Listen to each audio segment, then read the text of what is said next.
the Copper Queen mine. This mine is 700 feet deep. Believe it or not, you're on the 3rd level already. There's 2 levels up above you, 4 levels below us.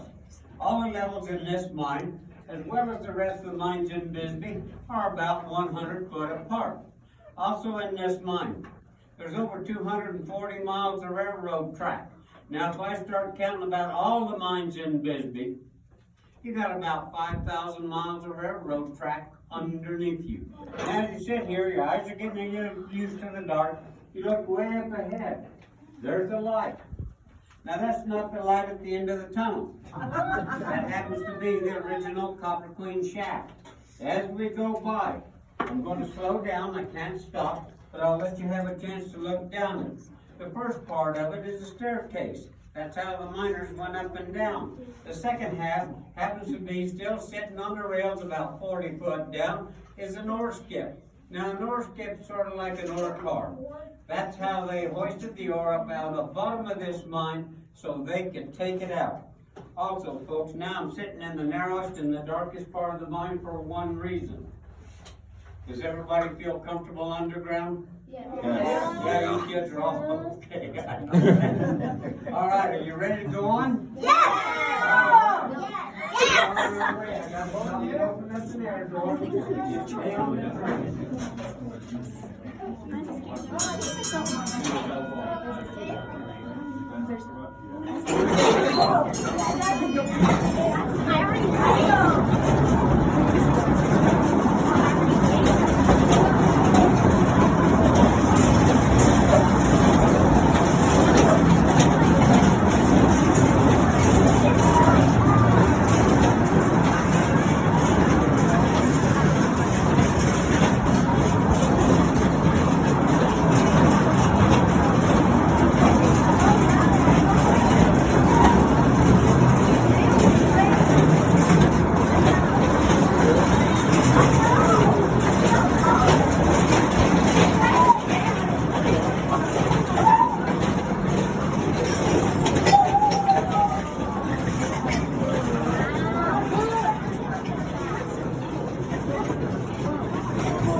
Oh yeah, we're going to move it. We're going to move it. Well, you let me Hey, Matt. When we first came in, was it pretty cold? Not that cold now.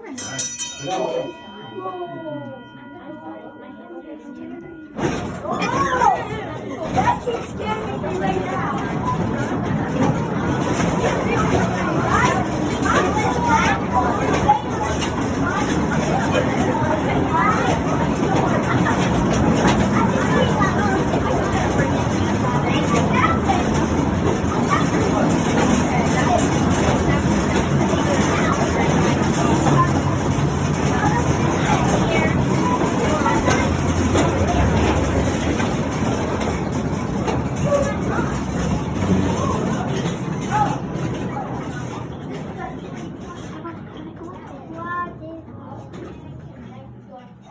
There's 700 feet from the front of the mine.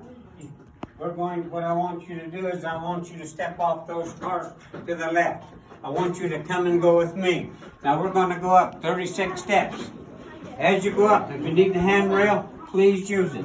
Come on and go with me, folks.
See, there's a bench right over there.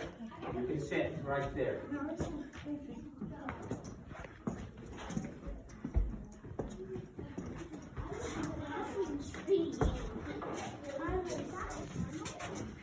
Wow.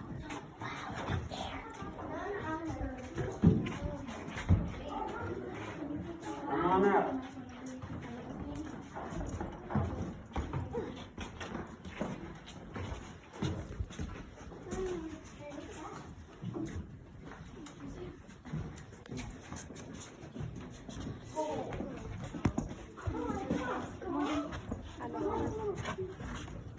Now, if you need to sit, there's a bench right over there. I got that helmet, I just hit my head.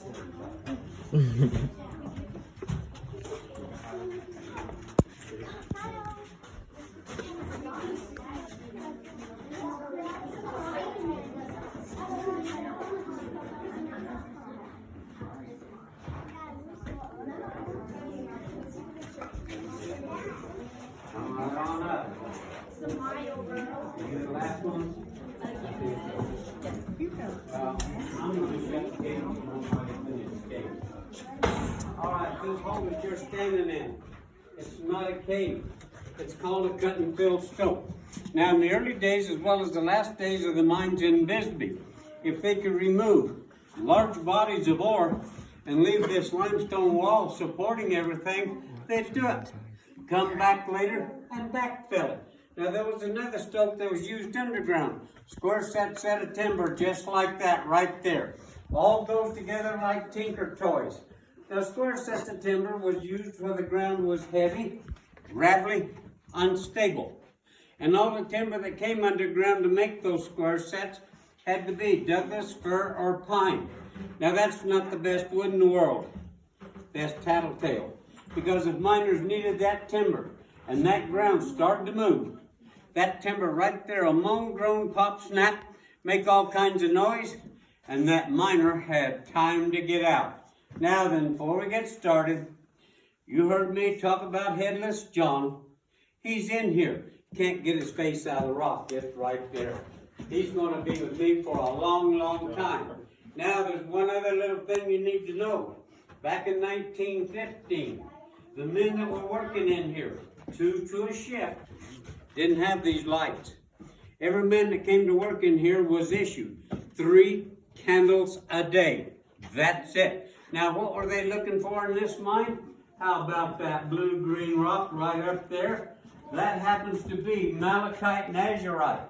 That's about 25 to 35% pure copper. Takes 100 pounds of that to make 1 pound of copper. Now we know malachite nazarite makes beautiful jewelry. Guess what? I don't like that specimen. I like this one right here. Now that's malachite nazarite in the center. The gray rock all the way around is called galena lead. Contains a little silver. Now you see that orange rock with the black in the middle? That's hematite. That's where the gold's at. There's a little bit of gold right there. Not enough to make a ring, but the hematite ore does carry gold. Now then, back in 1915, let's say that shift boss comes in here and he says, men, to the 2 men that are only here, we need to go this way. We need you to start drilling and blasting. Well, in 1915, folks, that is the drill. And the first jackhammer is a 4-pound hammer called a single jack. And the man would start out, hit it, twist it, hit it, twist it, hit it, twist it. Why does he twist it? Well, number 1, doesn't want a steel to get stuck. Number 2, he's got to make a round hole. Dynamite's round. Once he's got that hole started, they say your hole is collared. Now let's pick up the speed a little bit. We're going to give you a longer piece of steel, but now then we're going to give you a bigger jackhammer. A 12-pound sledgehammer called a double jack. Now this becomes a 2-man operation by candlelight. One man's going to turn this steel. The other man's going to stand back here and hit it. Now I wanted to demonstrate this a little bit. Did you notice my partner didn't come up here? He's already telling me, Benny, I got a sore thumb. We've been working for 3 weeks already. He probably does have a sore thumb. Folks, but don't you know, though, the man that had this piece of steel in his hand turned and told that gentleman that had this hammer, you might be swinging it today. Remember, it's my turn tomorrow. Don't miss. There was a lot of fingers and hands that got hit. And then around 1920, this machine came underground. This machine started saving lives. Folks, miners fell down holes, got rocks on their heads, got kicked by the mules. What was the biggest killer underground? How about silicosis? Dust. That was a killer. When this machine come underground, it run with air, but it had water here going all the way through to the end of that drill steel, therefore eliminating drill dust and extending the lifetime of a miner. Now, in the last days of the mines in Bisbee, there was different jobs. On every level was a pipe and track man. His job, keep the rails in good shape, air and water lines to these machines. Every level had a timberman. His job, keep the timber along the rails in good shape so that train would keep it going. Every level had a motorman.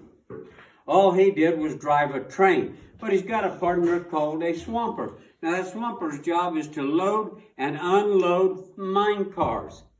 You're going to hear about that job a little farther down the rail.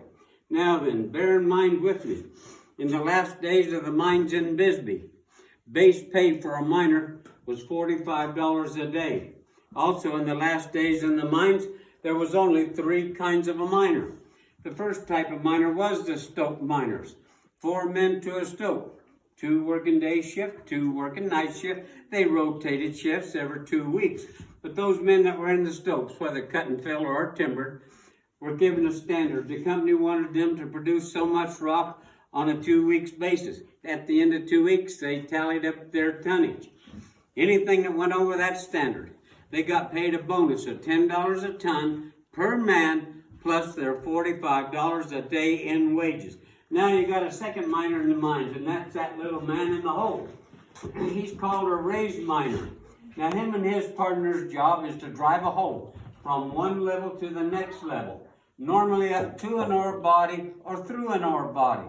And as they go up, they got to put in air and water lines, carry ventilation, put in ladders, put in landings, put in a chute. That piece of equipment he's holding in his hand weighs right at about 180 pounds. Takes 4 pieces of steel to drill a 7-foot hole. But it all runs with air and water. Now those men were given contracts. The company wanted them to advance up 6.5 feet a day at the end of 2 weeks when they measured from A to B. Anything that come out over that 6.5 feet, they got paid $100 a foot bonus per man, plus their $45 a day in wages. Sometimes they did quite well. Now you got the third miner in these mines, me. I went to work for Phelps Dodge Corporation 2 days after I got out of high school, and against my mother's wishes, where'd I go? I went underground. I quickly become a miner. I worked in the cut and fill stopes, in the timbered stopes, and then somewhere along the line in my younger day, I got in on what is called the roustabouts. That's 6 men.